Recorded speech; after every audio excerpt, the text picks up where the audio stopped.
Kasat Narkoba Polres Metro Tangerang AKBP Pratomo Widodo mengatakan komika Reza Pardede atau lebih dikenal Coki Pardede akan menjalani rehabilitasi karena penyalahgunaan narkoba jenis sabu. Keputusan rehabilitasi itu berdasarkan hasil asesmen dan izin dari Badan Narkotika Nasional (BNN). Pratomo menyebut dalam kasus ini, Coki berposisi sebagai pengguna. Saudara CP, kita lakukan rehab karena sebelumnya ada permohonan pengajuan rehabilitasi, kata AKBP Pratomo, Sabtu, tanggal 4 September tahun 2021, dikutip dari tayangan YouTube Kompas TV.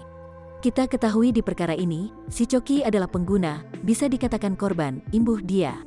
Tak hanya Coki, wanita berinisial WL yang diketahui sebagai pemasok narkoba ke Coki juga ikut direhabilitasi. Keduanya akan menjalani proses rehabilitasi di RSKO Cibubur, Jakarta Timur. Ini si Coki adalah pengguna ya, pengguna.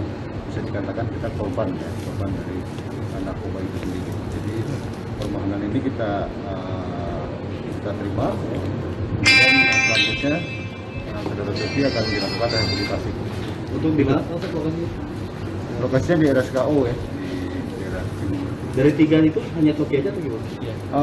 Enggak, jadi bandarnya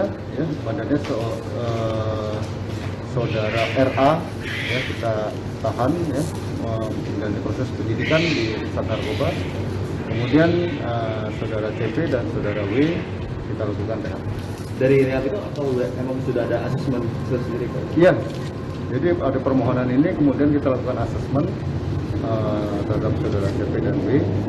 Setelah asesmen itu di CP kemudian kita lakukan rehab.